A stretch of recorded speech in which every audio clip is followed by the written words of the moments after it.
के बाद एक ये बैन हो जाता है फिर कि आप अगर कोई मजबूरी भी है, कोई परेशानी है, क्योंकि कभी कभी बहुत सारी ऐसी प्रॉब्लम्स होती हैं कि बच्ची के पास कोई नहीं है और उसको कहीं पे इस तरह शादी करके ही रवाना किया जा सकता है, तो वो एक चीज़ें अलग हो जाती हैं। लेकिन अगर ये चीज़ें फिर कानून बन जाती हैं तो वो फिर मजबूरियां नहीं देखती हैं, वो तो फिर जो कानून है वो कानून है। नहीं, लेकिन तो मेरे ख्याल से इसमें यास्मीन जी, अगर एक्सेप्शंस रूल्स तो नहीं बने जा सकते, डेटाज लेके एक्सेप्शंस रूल्स तो नहीं बनाए जा सकते। तो मैं कह रही हूँ बस वही बिल्कुल मेरा यही कहना है कि फिर वो तो अगर लॉ है तो लॉ इज लॉ, उसके लिए फिर आपको कहीं पे कोई गुंजाइश ही नहीं बचती है। लेकिन तो अच्छा नहीं है यास्मीन जी कि अगर कोई गुंजाइश ही ना बचे कि 18 साल से कम उम्र की बच्चियों की शादी ही ना हो सके, ये गुंजाइश ही नहीं बचनी चाहिए। कभी कभी ऐसा होता है ना कि निकाह कर दिया जाता है और विदा 18 के बाद ही होती है। बहुत बार ऐसा देखा गया है कि भाई ठीक है कुछ doctor Lubna Kamal, do you find that argument tenable? Is that the argument where perhaps it is often being argued that the community or the reform is not coming from within the community and it is actually the judiciary and the legislature which is quote unquote imposing reform on the community? See, what I feel is that the constitution and the reforms which has to come from within the community, they should go hand in hand. Because see, there will always be some pedophiles who will justify these kind of things, these kind of acts. So we just cannot close our eyes and listen to them all the time. And we cannot depend on all India Muslim Personal Law Board even, but both the things have to go together actually. No, but Dr. Kamal, I'm not just talking about the Muslim community here, but whether it's the Hindu community or the Muslim community, in this country, the reform in the personal laws has only come through judiciary and the executive. None of the community has really reformed itself, however fascinating that idea may sound. See, the changes are taking place. I mean, it's not that, I mean, it's not absolute. Yes, there are people who want to change, and then there are people who want to stick to what happened 1400 years ago. But well, then Dr. Lubna Kamal, I really think that, you know, on some issues, like when it comes to child rights, the law should have an absolute position, which is that if you are under a certain age, you should not be allowed to get married. We're talking about Uniform Civil Code, but I thank Dr. Lubna Kamal and Yasmeen Farooqi, and this is a big debate which is yet to be settled by the Supreme Court of India, that what would survive if there are personal laws which are violative of the fundamental rights of equality and dignity. What would survive? These are bigger questions in law that still need to be settled. Well, with that, it's a wrap on this edition of Brass Tacks. Mario Shakil joins you on the other side.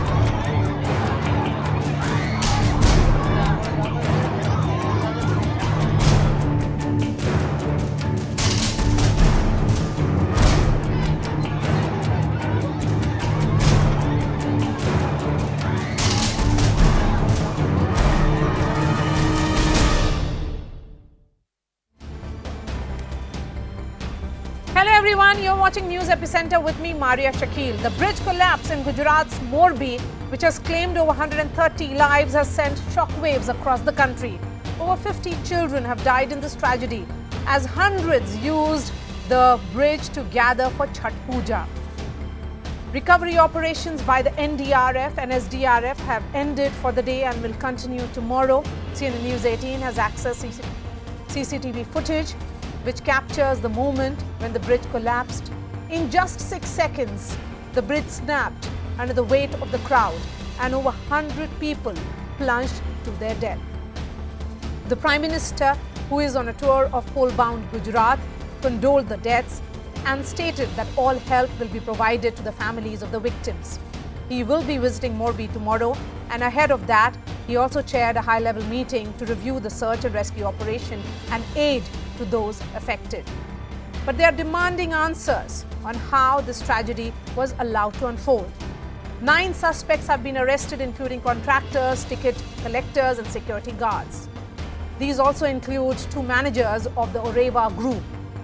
The Oreva Group, a firm specializing in wall clocks, electric bikes and CFL bulbs, managed to land the maintenance contract for this bridge. In fact, the Oreva Group is a subsidiary of the firm Ajanta Infrastructure, which subcontracted multiple operations linked to the bridge to other firms. The lens is on the civic authorities as well, because no completion certificate was obtained from the municipality before opening of this bridge. Remember, the bridge was opened just 5 days ago after being closed for 7 months for repair work. So why was it opened without any due diligence? Why weren't the proper checks done, both by the civic authorities and the firms involved, before the bridge was opened? Why wasn't there any security management to prevent overcrowding? Where does the buck stop when it comes to the web of contracts and subcontracts? There are glaring lapses for which the state administration must provide answers, as a special investigation tribunal has been initiated to get to the bottom of this. Before I open the debate, here's what happened today.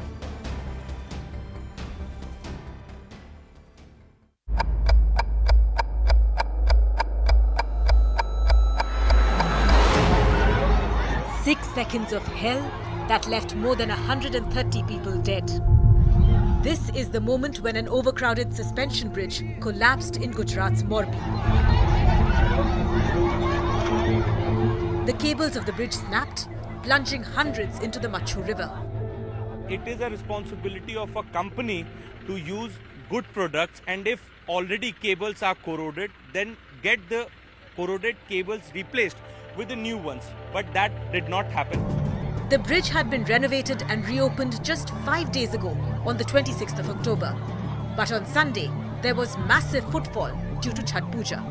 प्रशासन अपनी ओर से सारा काम कर रहा है, लेकिन मैं अभी जहां पर हूं, ये जो गली आप देख रहे हैं, ये जो एरिया देख रहे हैं, अभी सुनसान हो गया है, क्योंकि इसी गली के 2 बच्चे थे, 2 युवा जो लड़के थे, उन्होंने अपनी जान गंवा दी है. In March this year, the bridge was closed to the public and Ahmedabad-based Oreva Group carried out the repair and renovation work. But despite the contract clearly stating that the bridge will be closed for 8 to 12 months, Oreva opened it back for the public 5 months in advance on the Gujarati New Year. हमने आज 9 लोगों को Covid test कराने के बाद इनको arrest किया गया है. इसमें जैसे जैसे इसका नाम खुलता जाएगा, पुलिस उसकी धरपकड़ करती जाएगी और किसी भी व्यक्ति को किसी भी कंडीशन छोड़ने का पुलिस का कोई इरादा नहीं है. What's worse is that no fitness certificate was taken before reopening the bridge. Yet the company or its management have not been named in the FIR. Oreva group का कोई भी मालिक और जो एम्प्लॉय है वो सामने नहीं आया है. इतनी बड़ी दुर्घटना के बाद उसने दुख भी व्यक्त नहीं किया है, लेकिन पुलिस एक्शन में है. अभी जो 8 लोगों के अरेस्ट किया है, उसके बाद उसकी पूछपरछ होगी और जो भी जिम्मेदार होंगे उसके पर एक्शन लिया जाएगा. On the day of the tragedy, tickets were sold to more than 600 people at a mere 17 rupees per person. And there was no sign of any crowd management. पुल टूटा हुआ देखा हमने 2 आदमी ने.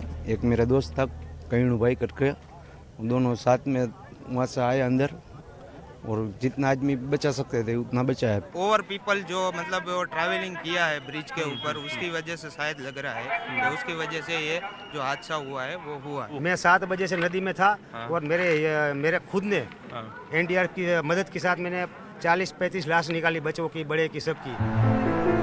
Prime Minister Modi, who's set to visit Morbi on Tuesday, paid condolences to the families of the victims. કાલે મોરબીમાં આ ભયંકર પીડાદાયક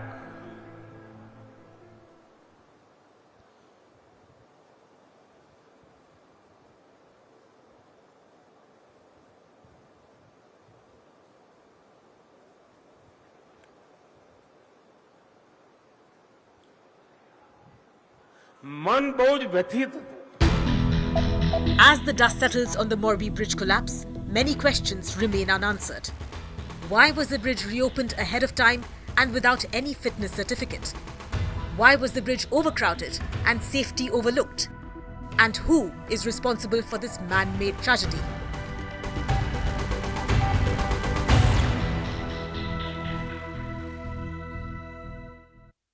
let's get you a timeline of what led up to this tragedy. Remember, in March this year, the bridge was closed to the public for renovation and repair work. It's a 100-year-old bridge. And as per the repair contract, the bridge had to be shut for 12 months. For 12 months, this entire renovation exercise had to be undertaken. On October 26th, just 5 days back, the bridge was reopened 5 months ahead of schedule. What was really the need? Tickets were sold to the public at just 17 rupees per person. And October 30th, there were no safety checks despite the rush of Chhath Puja, and then the unfortunate incident happened when the bridge snapped as it was loaded well beyond the capacity. But here is where many questions are being asked about fixing accountability. First, why the FIR states gross negligence and mismanagement, but the Oreva group has not been named? Why has Oreva group not been named in this FIR? Remember, the FIR states that the quality of the bridge was not checked, no fitness certificate given. We have highlighted how it was open 5 months before schedule, but the Oreva group has not been named. 9 people have been arrested, including contractors, ticket sellers, security guards and 2 Oreva managers. But no action has been taken against the company's top brass. Remember, Oreva is a subsidiary of Ajanta Infrastructure. So are the authorities moving slowly? What about the top bosses of Oreva? Isn't this clearly a case of culpable homicide amounting to murder? Because, if anything, could this tragedy have been avoided completely? Joining me on the show, Sanju Verma, National Spokesperson of the BJP. We have Dr. Ami-Ben Yagnik, Member of Parliament of the Congress. Ajay Umat is Editor-in-Chief, Nav Gujarat Samay. We have Sudhir Krishna, he's the former Secretary Urban Development. And Aditi Rindani is a citizen of Gujarat and she has started a petition on change.org. Sanju Verma, Ajanta Oreva company, which was entrusted with its operation, started reopening it during the Diwali holidays without any official nod. The contract was signed between Morbi Municipal Corporation and Ajanta Oreva company in March 2022. The pact states that 8 to 12 months must be put into maintenance work by the company. The company has violated the terms and agreement, and more so it has led to a tragedy of this nature. My question is, doesn't the buck stop also with the civic authorities? Shouldn't they have shut it down when it was opened? I'm not going to beat around the bush. I'll come straight to the point. Yes, the fact that despite there being a cool-off period of 8 to 12 months during which the maintenance work is underway, despite that being clearly specified in the contractual obligation which falls on the shoulders of the Ajanta Group, they chose to defy the terms of the contract and opened the bridge to the public 4 to 5 months ahead of schedule, which means that, people within the Ajanta Group, right from the top brass to the junior staff, anybody who's responsible, big fish or small fish, they will be nailed and they will be brought to book. Now, coming to the Morbi Nagar Palika, which is also one of the stakeholders in this entire horrific tragedy, I will say this. Yes, there has been some negligence on the part of the Morbi Nagar Palika also, because if the bridge was open to the public on 26th of October, 26th, 27th, 28th, 29th, 30th, on 30th this horrific tragedy happened. So for 5 days it was up and running. I think the Nagar Palika had the time to see that contractual obligations were defied and over-ticketing was done. More than 150 or 200 people, which is what the bridge can bear in terms of capacity. More than that was the number of people who were thronging the bridge. I think all this, was visible, and I think heads need to roll. Absolutely. And from what I know of Prime Minister Narendra Modi, transparency and accountability are the 2 hallmarks of the Modi government. And in this case, the BJP has been in power for 27 long years in Gujarat. For us, the people come first. And if that means that even heads within our own dispensation need to roll, that will happen. irrespective of who the person is, accountability will be fixed. Okay. Because that is what a good and accountable government does. Sanju here talking about the role of the civic authorities as well, and that's important to be highlighted too. Coming on this, Sudhir Krishna, what exactly is the process that is followed here? Because if you look at it, there is trail of negligence from the word go. Safety audits when it is carried out, you know, in this particular case, there was no safety audit that was carried out either after renovation work. And perhaps the renovation work was not even completed. And what was this rush to open it? Absolutely. I think there have been a chain of mismanagement of the whole activity right from the word go. As I understand, after reading all the papers and the news, that the agency that was awarded the work itself was not apparently competent enough. And the authorities, I understand, as I can make out, the authorities who were to handle this, the engineers and whosoever, maybe the commissioner or a deputy commissioner, whosoever, it appears that they were also not competent enough. And above all, I think the procedure has not been laid down. And lastly, whatever procedure is there is unfortunately in all cases, in all local authorities particularly and in general, there is a decline in following rules and regulations. People are in general losing respect for law, and under severe pressure only people want to follow law, and otherwise everybody wants shortcut, and everybody wants to bypass the rules and regulations. And at every stage it has become the norm. And if you go to municipalities or lower level of government, it is more than. So government of India, if you go, they follow some rules and regulations to a good extent, reasonably good extent. You go to state government, it will be less. You go to municipalities, it's still lower. It all becomes personalized. There are manuals and codes, first of all, if there are, first we have to check out whether the municipality had proper manuals of safety audit, but all they had. Okay. And even if they had, then people are not following. Those days are now. There are a number of questions that are being raised, and Dr. M.E. Ben Yagnik is also from the state of Gujarat. Dr. Yagnik, after renovation, the civic body was supposed to carry out safety checks, and then if it is found to be fit, then only an NOC or a fitness certificate is given for the bridge's operation. This was never done in this particular case. So the question that arises is that who gave the green signal to see that the bridge is operating, and who gave that final word, and from where did it come? Because it is a contract that is awarded to the company, and it might have been done at the highest level by the government, because Nagar Palika does not give awards or contracts of this kind, of this nature, of maintenance of a bridge that is so old and is already existing on the website of the Gujarat government as a sightseeing place. So I think we have to go to the root of the matter, that who awarded the contract to a company which had no expertise, no track record of having any maintenance operations done in the past. So it begins from that, and there are two parties to a contract. So we are talking about the company here who started operating the bridge, and the Nagar Palika says that they have not issued the fitness certificate. So from where did the permission come? That is the moot question, I think, that will have to come to the fore.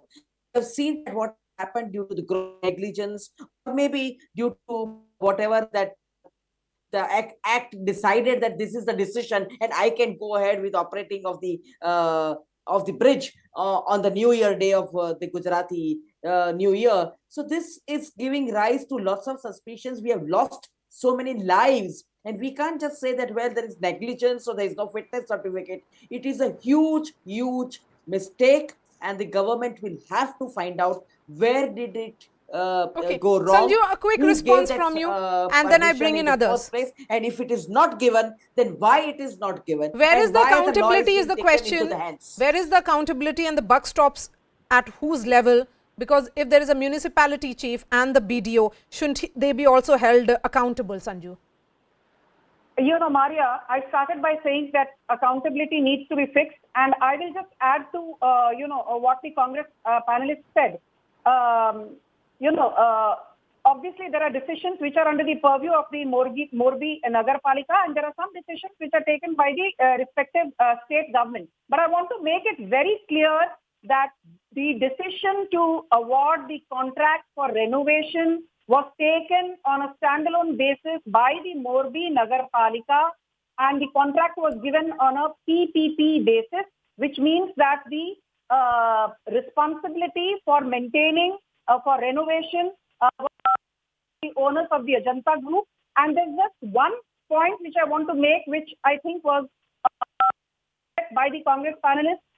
Ajanta Group is also the one which renovated, maintained the bridge between 2008 and 2018. So to say that they have had no prior experience is incorrect factually. This is there on the website of the Gujarat government, and it is not as if this company only manufactures wall cloth.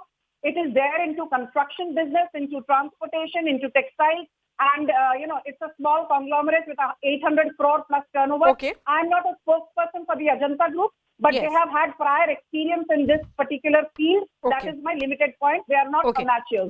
We have Ajay Ummat on the show as well. Ajay Ummat, even though the bridge operation was handed over to Ajanta Oreva company, the civic authorities perhaps did not keep tab on how it was being operated. My question is, there is a case of overcrowding as well here. The bridge capacity on any given moment was around 100 to 150. When the tragedy unfolded, there were over 300 plus people who were there on this bridge. The question is, who allowed that? Because if you look at this entire, and as Sanju was pointing out, besides the company getting it, because the Morbi chief security officer actually highlighted that this company was awarded the contract in 2008 till 2018 for 10 years. The larger question is also about overcrowding. Can that be overlooked here? What Sanju said is absolutely correct. Why this contract was, I am also not for Oreva, but they were given because, they were the local big corporate house, and, it was part of their CSR that they have done it after earthquake in Gujarat, that they have taken responsibility of restoration and renovation of this project in 2007. And it was again awarded to them only because of this reason that, they can do better job. Unfortunately, without obtaining fitness certificate or feasibility report or, destruction test from a very credible agencies like, IIT Roorkee or IIT Kharagpur, they simply announce it on the New Year day, that is, preceding this on the second day of Diwali. And they thought that, during festival season, let us have it. Unfortunately, the carrying capacity of that bridge is not more than 125 to 150 people at any given point of time. And over-ticketing was done to the level of 375 at that point of time. And it is on record that, 375 tickets were sold on that particular day. So it shows that, and many eyewitnesses say also that, at that when this mishap took place, more than 450 to 500 people were there. So I think it was a gross negligence on the part of agency or contractor or management that, they allowed this many people at that point of time. And there was no regulating mechanism. In Ahmedabad, Prime Minister Narendra Modi has recently inaugurated Atal Bridge. And if you see the standard operating practice that, on both sides of the bridge, there is a mechanism that, fire brigade authorities, personnel are there, police personnel are there, they are regulating the traffic. And today on the safer side, instead of 10,000 people, they say only 3,000 people will be allowed on this bridge. Whereas in this case of this bridge, I think it is a classic case of either it is a torsional bulking because of that, torque effect, or it was a slippage of, main cable from the pulley. And that is how from the main tower, and that may be the reason that, this mishap occurred. But it was a very, very horrific incident. People dead, 125 people lost their lives. Yes, that's so unfortunate. And because of poor maintenance, multiple reasons, we can talk about overcrowding. The buck has to stop somewhere. And I'm looking at all those who have been named in this FIR. And that brings me to my fifth panelist, Aditi, who has started this petition on change.org and also is a resident of Gujarat. 9 persons, including 4 employees of the Oreva group, were arrested by the police on Monday, and they were charged with culpable homicide not amounting to murder in connection with this bridge collapse. Are you one of those who would say that because of this human tragedy of this nature, there have been fire tragedies that have happened in several parts of India. There is need to actually make it about a case of culpable homicide amounting to murder, because you may talk about the intention may not be there, but if your act leads to deaths of this nature, the scale of and the number of people who have lost their lives, it has to be a far grave punishment. Yes, Maria, thank you for having me, first of all. So I started this petition on change.org this evening itself. And I think I agree with what you are saying, because intention hardly matters. The outcome does, right? So first of all, there is gross negligence on all sides. There has not been enough actions taken. So like you mentioned in the starting of the panel discussion, 9 people have been arrested, but not one decision maker. I'm sure the ticket clerk was not a decision maker himself, right? So first, let's fix the accountability. And second, what I'm asking in my petition on change.org is to take a corrective measure, because such incidents have happened in the past. It happened in Morbi yesterday, and I don't want them to happen in the future. So there should be enough mandatory safety audits being conducted. Like Ajay sir rightly mentioned, that Atal Bridge, they announced this decision today. But what about the other bridges where the middle class or the poor class go for recreation, for enjoyment? What's their loss if the safety checks are not being concerned? So yes, I think I agree with what you're saying here. Okay. Ami-Ben Yagnik, do you think there is need for audits of that nature, and also to control the number of people on a bridge? Definitely, if there had been a safety audit, or a monitoring mechanism, this would have been sorted out at the time of giving the fitness certificate. Now, when the fitness certificate is given, you take into account the engineer's expertise, their opinion, they look at the past record, and they look at the carrying capacity of that particular bridge or the particular roadway. So this has not been done. So because we don't have a fitness certificate issued by the concerned authority, we do not know what is the carrying capacity of the bridge. And so if there's not a safety audit done, and if there is no monitoring mechanism, I think these things will continuously happen. And that is why I specifically mentioned that who has awarded this contract and who is on the other side of the award contract, that the government will have to come out with a very stringent accountability measure and a punishment, of course, because this will go on happening. People will forget after a few days and they'll wait for justice endlessly. I even waited for a suo moto cognizance by the Honorable High Court, and then I was a little upset because I believe in the justice system, and I thought this would have done a great, it would have been great help to the people who are looking for justice. Before I start wrapping the debate, and I'll give the final words to Sanju Verma, I want to understand from you, Sudhir Krishna, a tragedy of this nature has unfolded in Gujarat. Before that, we have seen foot over bridges, at railway stations collapse in the past as well. What is it that doesn't make it, punishable to the point that building engineers and contractors take extra precaution? Why are those tragedies forgotten? Yes, I think some panelists and you also mentioned that negligence should be taken as an offense under the Indian Penal Code, and like culpable homicide, maybe not amounting to murder, but it is a grievous injury and so on. Even there are potholes on the road and people are dying now and off and on. You are report every other day I see on TV that because of pothole, somebody fell in a ditch and he was hit by another vehicle and he died or grievously injured. So a time has come now to define these as an offense, like negligence, which is leading to grievous hurt or leading to death also. A time has come now. Insurance liability should also be fixed on the municipal corporations and authorities who are maintaining those roads or bridges.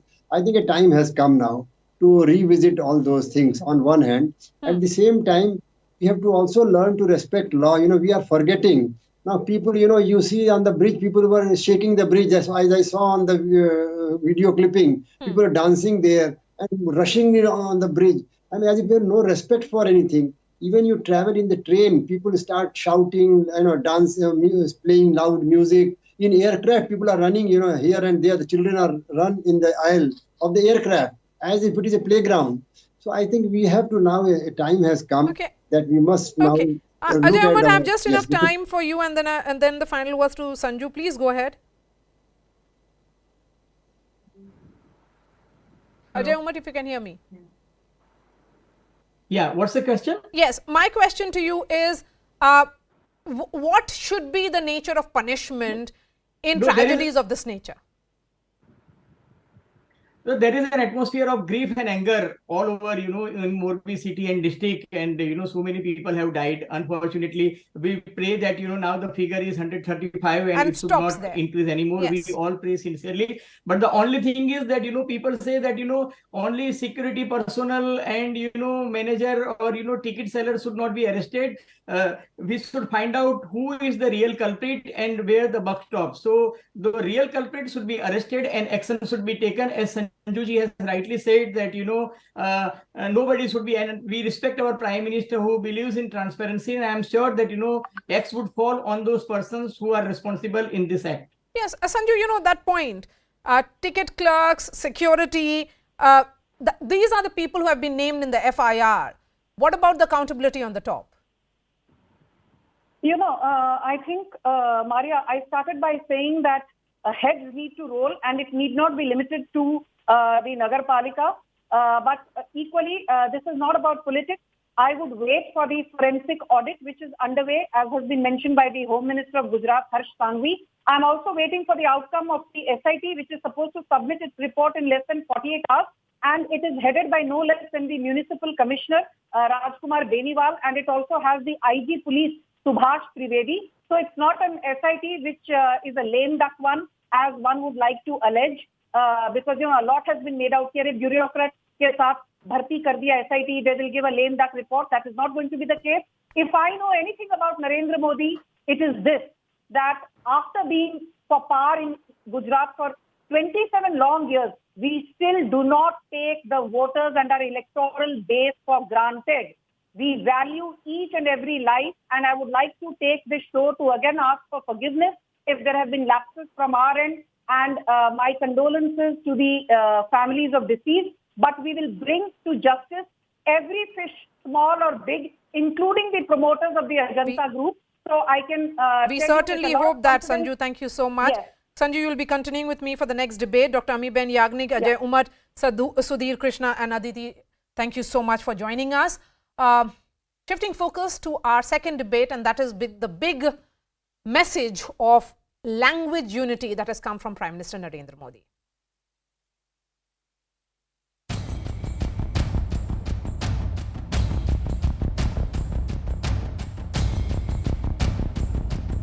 कभी एक भारतीय भाषा को दूसरी भारतीय भाषा का दुश्मन बनाने के लिए कैंपेन चलाए जाते हैं। इतिहास को भी इस तरफ पेश किया जाता है ताकि देश के लोग जुड़े नहीं बल्कि एक दूसरे से दूर हो। देश को कमजोर करने वाली ताकत गुलामी की मानसिकता के रूप में हमारे भीतर घर कर जाती है। भाषा ये अभिव्यक्ति है, भाषा क्षमता का परिचायक नहीं है। क्षमता आपकी अपनी है, इसकी अभिव्यक्ति कोई भाषा करता है, और भाषा की लघुता ग्रंथि के आप बाहर आ जाइए। कोई इंफीरियरिटी कॉम्प्लेक्स मत पालिए। आपके अंदर क्षमता है तो दुनिया को आपको सुनना ही पड़ेगा, चाहे आप अपनी भाषा में बोले या किसी भी भाषा में।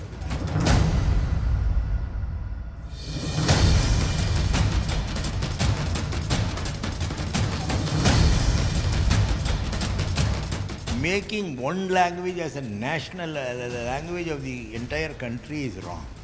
What the BJP is trying to do is to put,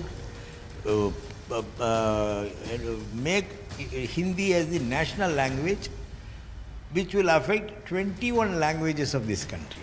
I don't know why the hidden agenda BJP government is implementing all over the India. It is very clear Hindi is not a national language, but intentionally BJP is trying to send the message it is a national language.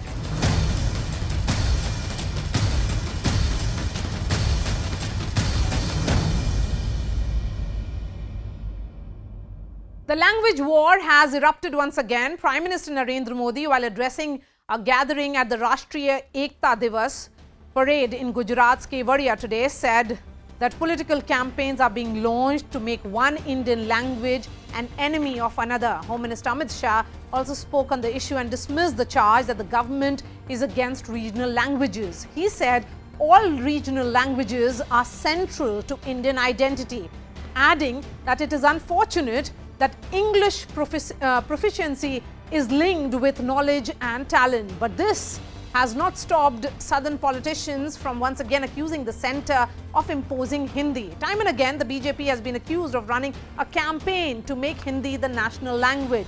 But India boasts of 22 official languages, with another 41 in line to find a place in the 8th schedule. With the workforce movement across the country, the number of Hindi speakers is rising, but the bogey of Hindi imposition seems to be no more than a political bogey that suits the politics of certain parties. The Prime Minister has repeatedly made it clear that he values the nation's language diversity. Now, let me take you through the timeline of his repeated statements on it. On February 28, 2021, that is last year, he said, "I regret not being able to learn Tamil," adding that Tamil is a beautiful language and also the oldest in the world. On February 9th this year, he said that heritage of Tamil language known around the globe, calling it a rich, diverse language central to Indian culture.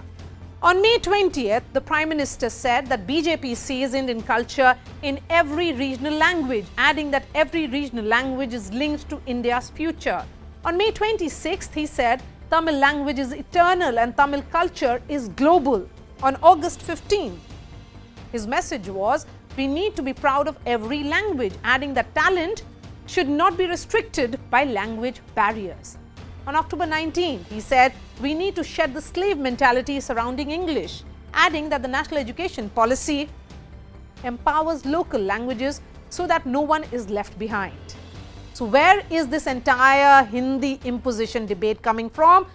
Sanju Verma, national spokesperson of the BJP, continues to be with us. We have Manu Sundaram of the DMK. Manu Sundaram, is this case of lost in translation perhaps? Because if anything, the message that is coming from the BJP is about coexistence, promoting Indian languages over English, that you should not suffer from any inferiority complex if you speak Hindi or you speak any of the Indian languages, Tamil, Telugu, any language.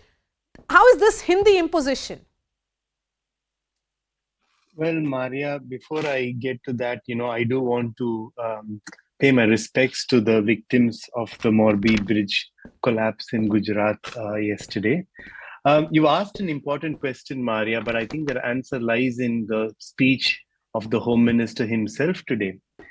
Firstly, I take some level of concern from the use of the word regional language in his speech. I don't think it's fair to call any language regional language. As you know, the Constitution deems 22 languages to be official languages of the Union. You cannot say one is a regional and one is a pan-national language. So that is my first point. Secondly, the Home Minister finally has agreed that regional languages must be protected. And this is what we have been saying. We have been saying all 22 official languages of the Union must be treated on par. We have been advocating the cause for multilinguistic equality. That is the political platform my party, my organization, my movement believes in. Whereas on the other side, they are the ones who have in their manifesto said one nation, one language, one so and so, one so and so. But nevertheless, so therefore, if finally the Home Minister has come towards saying that all languages must be treated on par, then we welcome him to the good side and we hope that he will stick to his word. And finally, Maria, the problem has not that the Prime Minister or the Home Minister or other BJP leaders haven't spoken enough about this. The fact is they have spoken much but acted very little. Okay. Only last month, you had read out a very comprehensive timeline going back to, I think, February this year. But Maria, only 2 weeks ago, I was on this very channel where we were discussing the report filed by the official languages committee headed by the Home Minister. It was submitted to the President, and I asked one question to all of you through this channel, which is that any of us seen a copy of this report? And Sanju, this come report, in. many Sanju, media please outlets, I have respond, not seen and a then copy, I'll but play the soundbite of what the Home Minister actually said. Please go ahead. Many media Sanju, outlets. yes, Sanju, go ahead. He has made his point. Yes. Yes. Thank you. Thank you, Maria. Maria, I will just quickly say this. This whole narrative that the Modi government is trying to impose Hindi, Hindu, Hindustan, and, imposing Hindi, pardon me, is a form of Hindi imperialism, Hindi majoritarianism. I think that's a whole lot of hogwash. And I'll tell you why. I think from various platforms, even when the Prime Minister gets to react to the union budget, so often I have seen him quoting Tamil saints, particularly the likes of Thiruvalluvar, and saying that, he wish he knew this language. I'm a bit of a polyglot myself. I will just say this. There is a concept of regional language, and since the other panelists quoted the Constitution, if you respect the Constitution, it cannot be half-baked. Article 343 to Article 351 of the Constitution deal with the concept of Hindi being one of the 22 official languages.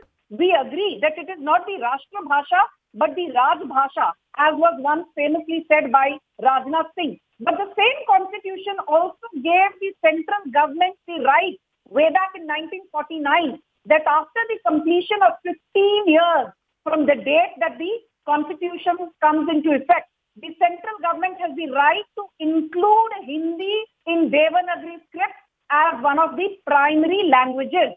So please understand that Hindi is an alternative to English. That is what Amit Shah has said. So that people in tier 2 and tier 3 cities who are not comfortable with English are not left out of the mainstream. Hindi is not an alternative to native languages. Hindi is not an alternative to Tamil. It's not an alternative to Telugu. It is not an alternative to Kannada. But it is an alternative to English. So please don't. Yes, I'm going to actually play that sound bite, because I think the important part is also that don't suffer from any kind of complex if you do not know English. It is about chamta, your own capacity. I think that's beautifully put. And let's listen into what Home Minister said, and I'm going to go back to Manusundaram. हमारे देश में दुर्भाग्यपूर्ण तरीके से अंग्रेजी की जानकारी को बुद्धि की क्षमता के साथ जोड़ दिया गया है। बच्चों, भाषा ये अभिव्यक्ति है, भाषा क्षमता का परिचायक नहीं है। क्षमता आपकी अपनी है, इसकी अभिव्यक्ति कोई भाषा करता है। और भाषा की यह लघुता ग्रंथि के आप बाहर आ जाइए, कोई इंफीरियरिटी कॉम्प्लेक्स मत पालिए। आपके अंदर क्षमता है तो दुनिया को आपको सुनना ही पड़ेगा, चाहे आप अपनी भाषा में बोले या किसी भी भाषा में बोले। English proficiency is not a parameter to judge your knowledge and talent. If you have something important to say, the world will listen. Don't let go of your own language. How is this Hindi imposition again, Manusundaram? Or any kind of one nation, one language? Well, Maria, thank you for translating that speech of the Home Minister. All I want to say is that this is pretty much what we have been saying for almost 55 years now. Give every language its due. The impetus or the argument for one nation, one language was not made by us. It was in fact made by the Bharatiya Janata Party in its very own election manifesto. My friend from the BJP quoted Article 343. That's very well, ma'am, and there was 15 years. But you must also remember in 1968, the parliament of this country moved a resolution called the Official Languages Resolution, which ensures that English continues to be one of the official languages. And Maria, let me be very categorical.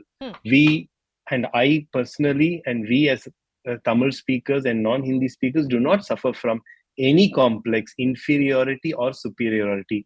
All we are asking for is multilingual equality. And I think that's important. And on a day when we commemorate Sardar Patel, I think you have to remember that diversity of languages, multilingual equality is what is important for the unification of this country.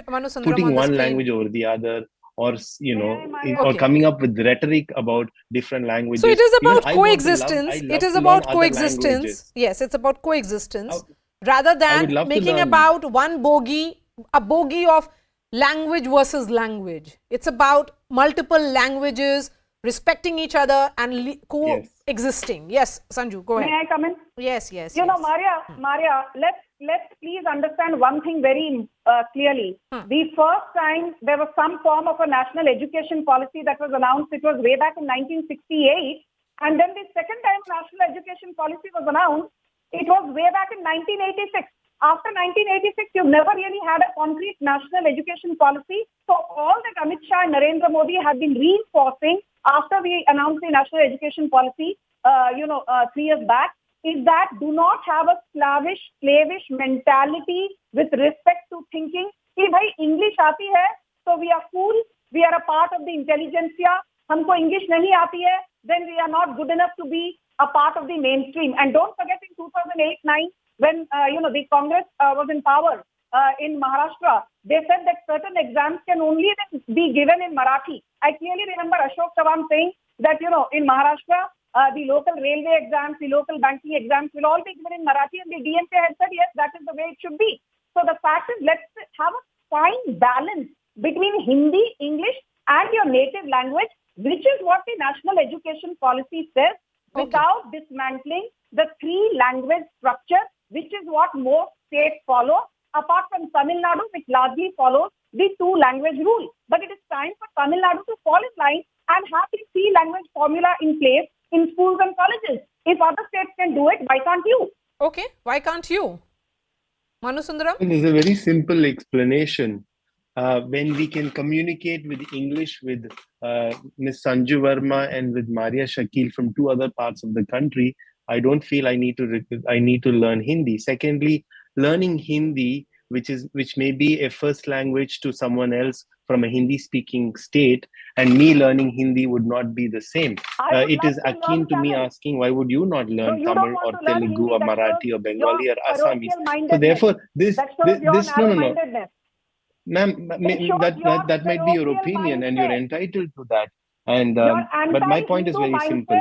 If you would like to stick to the Constitution, and let me just complete. If you'd like to stick to the 8th schedule of the Constitution and honor the promise that every language, there are 22 languages, not Tamil, or it's not about Assamese, or it's not about Saintali or Kannada or Malayalam. It is about 22 languages. Treat them on par. Treat them equally. Do not, if you are going to produce a report and give it to the president, have the decency to publish it and share it with the rest of the country. Ensure that in the United Nations, not one language is given priority over others.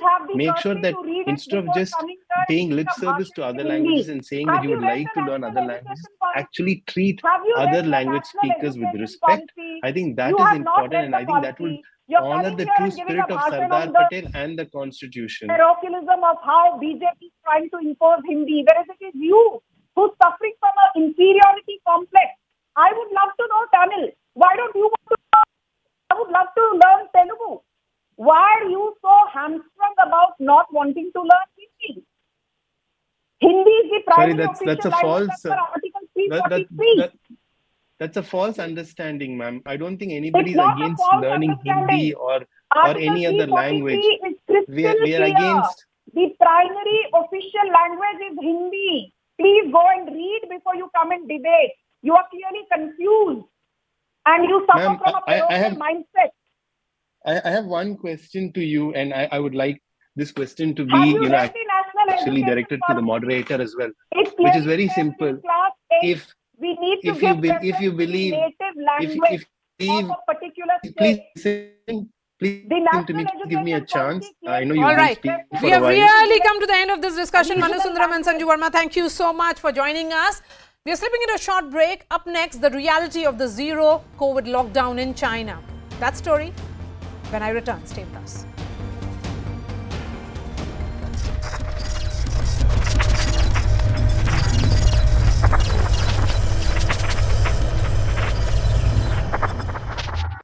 भाई रात को ही मोरबी पहुंच गए थे। कल से ही वो राहत और बचाव के कार्यों की कमान संभाले हुए हैं। राज्य सरकार की तरफ से इस हादसे की जांच के लिए एक कमेटी भी बना दी गई है। मैं देश के लोगों को आश्वस्त करता हूं कि राहत और बचाव के कार्यों में कोई कमी नहीं आने दी जाएगी। आज राष्ट्रीय एकता दिवस का ये अवसर भी हमें एकजुट होकर इस मुश्किल घड़ी का सामना करने, कर्तव्य पथ पर बने रहने की प्रेरणा दे रहा है। My colleague Siddhant Mishra has been with us live this morning from Morbi, where rescue efforts currently continue as we speak. Let's go over to him right now to understand more. Siddhant, I believe you are with rescue officials and divers who are undertaking the rescue operations. I do want to know more about that, but first, could you confirm for us, is it correct to say that the Prime Minister has not yet confirmed whether or not he'll be visiting victims in Morbi? Well, yes, he has not confirmed, and there is no confirmation from Prime Minister's office. But Toya, right now we are at the epicenter of the collapse. Now behind me you can see this hanging bridge, the debris. One can see right behind me in my camera. So this debris has been removed, this hanging bridge has been removed with the help of crane, and divers are right now diving in this one patch just to see whether anybody is stuck, dead or alive. So to check that, divers are jumping into this one patch. We'll speak to, okay, fine, I'm on Indian Coast Guard's boat. There is very less space on this boat, but we are here for our viewers to give a sense that how much Indian Coast Guard is dedicated as far as rescue works are concerned. The diver is getting ready. He is going to dive in this one patch because crane has removed the debris. Now they are going to get inside the water and check. And remember, stagnant water it's very difficult to carry out rescue operations in stagnant water because it is dirty, it is full of garbage. Let me speak. Sir, आपका नाम? Driver Monu साहब, आप पहले भी dive करके वापस गए थे, फिर आपने हमें अपनी बोट में बैठाया, अब आप फिर डाइव कर रहे हैं। कितना मुश्किल भरा होता है? मुश्किल है, यहाँ पे विजिबिलिटी कम है और यहाँ पे गार्बेज भी ज़्यादा है नीचे, तो डिफिकल्टीज हैं, सी के मुकाबले भी ज़्यादा डिफिकल्टीज है। सी के मुकाबले, लेकिन आप लोग तो प्रोफेशनल्स हैं, आप इंडियन कोस्ट गार्ड के बेस्ट डाइवर्स हैं। Yes, but we can do. You can do. तो अभी आप यहाँ पे डाइव करेंगे और कितनी देर में वापस आएंगे? Sir, I will try my best and my senior will give my command and whenever. आप लोग इनको चीफ बोल रहे हैं, इनसे बात करते हैं। इनको चीफ के तौर पे यहाँ पे संबोधित किया जा रहा है। सर, कितनी देर में वापस आ सकते हैं? ये डाइविंग सेट है, डाइवेक्स का है। इसका ड्यूरेशन है मैक्सिमम 2 आवर्स है। तो हमने 15 मिनट्स वगैरह को कॉल अप करेंगे, ड्राइवर को कंडीशन पूछेंगे कैसे है, तो 15 मिनट गैप देंगे, फिर बुलाएंगे, पूछेंगे कंफर्टेबल है, उसके बाद दोबारा भेजेंगे। अच्छा, ये पीछे सिलेंडर्स है ना? Yes sir, cylinder. और क्या क्या है आपके पास? ये सर मेरा फेस मास्क है। हाँ, और ये मेरी लाइफ लाइन है। These are my fins. And all these are diving equipment, sir. All the very best, sir. And thank you so much for your services to the nation. हम इस वक्त Indian Coast guard की इस नाव में हैं. We are on board Indian Coast Guard's this boat. And right behind me is the epicenter of the bridge collapse. The rescue operation is currently underway. Officials have to say that it is the last leg of the rescue operations, because once this one patch will be cleared, then rescue operations will get over. Now you can see right up the wall, the bystanders, the police forces, and in fact officials from the state government, they all are here. The entire area has been cordoned off, and they are taking stock of the entire rescue operations that are going on. Right next to me is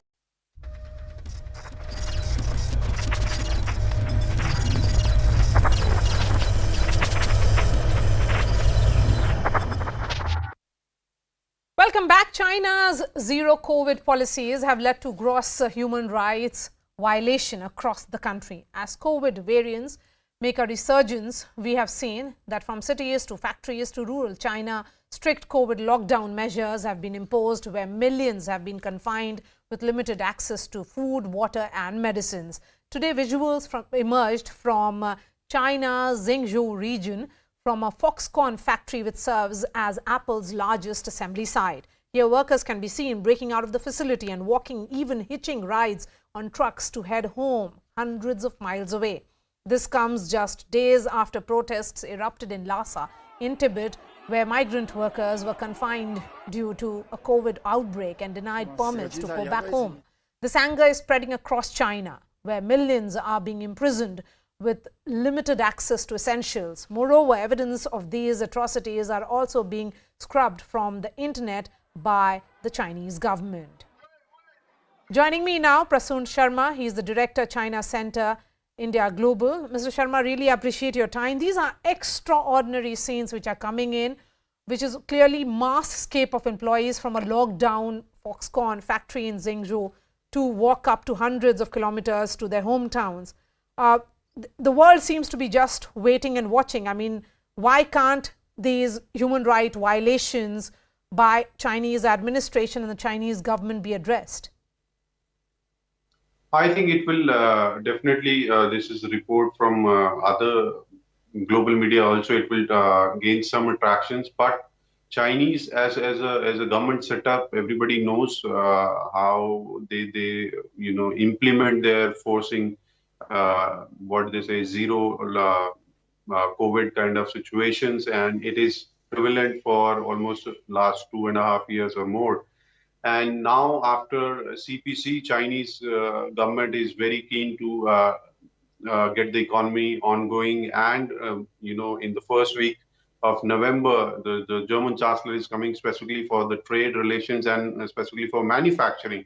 And if such kind of reports or media reports are out, the bigger agenda of China of becoming again the economic or manufacturing horsepower of the global industry will be negatively impacted. So that's why Chinese government, media, and all the stakeholders are trying to suppress or hide that. And these such media, reports from your channel and other media channels will definitely bring global attention to these particular human rights violations and other aspects related to it. But Mr. Sharma, the larger question certainly is that this is human rights violation of the worst kind. We are looking at, those visuals that came in on Sunday.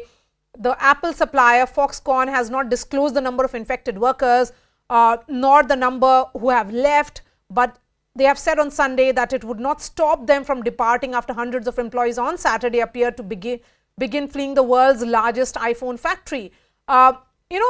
The question is, will it force the manufacturers to leave? Because if China is not following the basic human protocol and chaining people in many ways, if you look at it, these are shocking visuals that are coming in, that will iPhone do a rethink?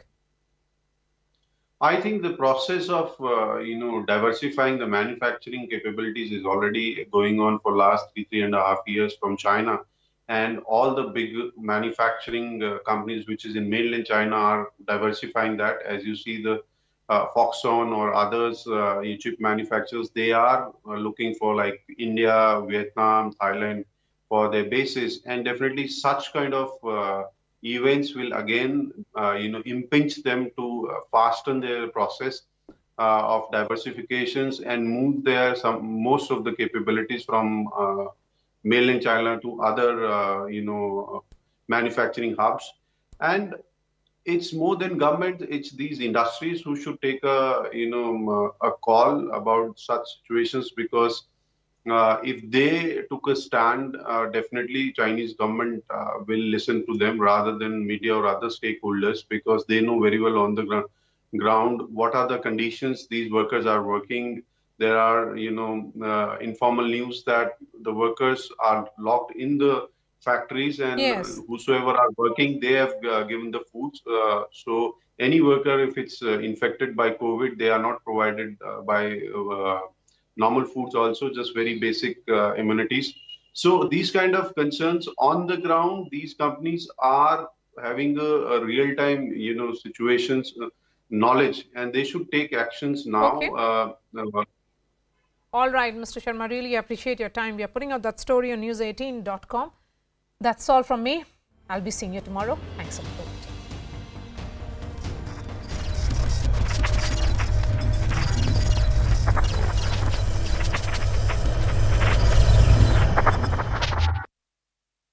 are here for our viewers to give a sense that how much Indian Coast Guard is dedicated as far as rescue works are concerned. The diver is getting ready. He is going to dive in this one patch because crane has removed the debris.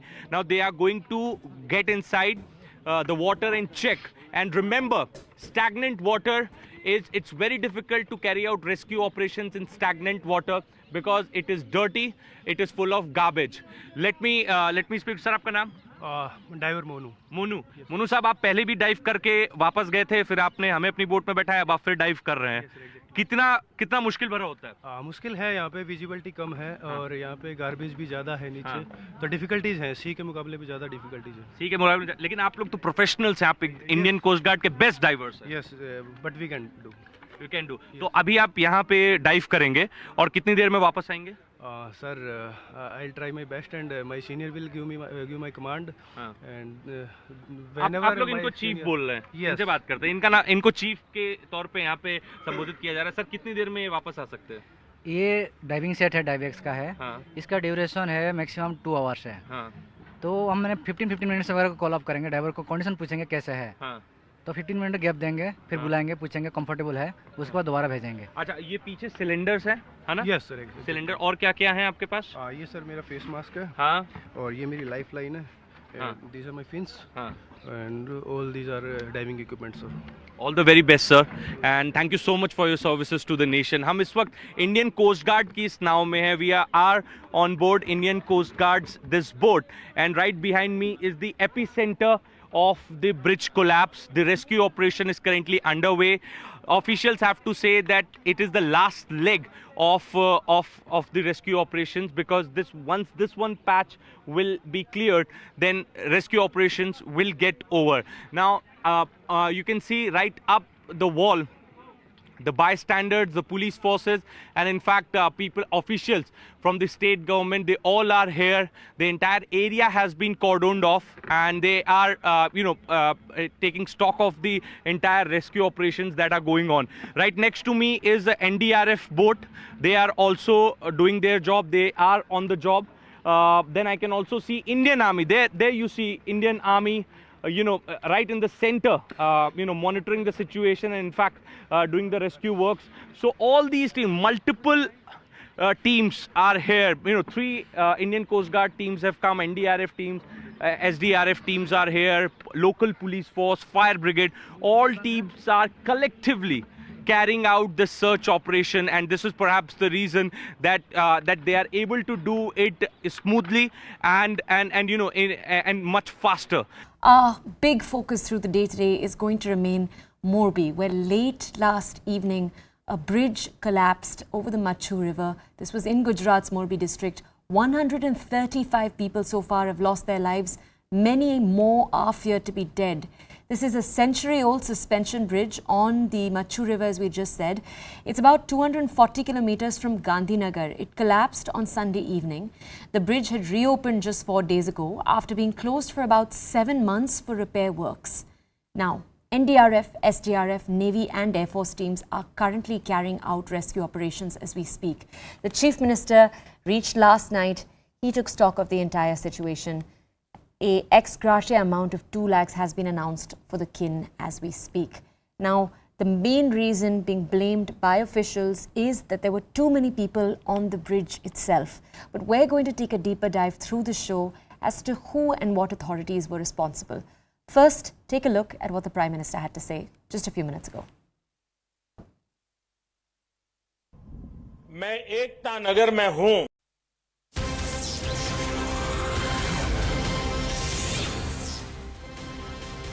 Hello and welcome to the late night edition with me, Ayushman Singh Jamwal. Breaking news coming in when it comes to the war on terror in Jammu and Kashmir. Breaking news coming in, security forces have arrested 2 terror associates linked to the Jaish-e-Mohammed in Pulwama.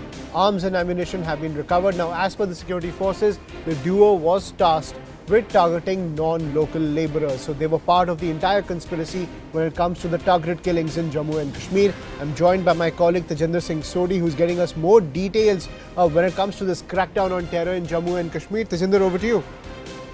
Yes, Ayushman, as you rightly pointed out, that the security forces have launched a major crackdown on terrorists and their overground workers. So, in this connection, two terror associates belonging to the Jaish-e-Mohammed terror outfit, they were arrested this morning from the Pulwama area of South Kashmir.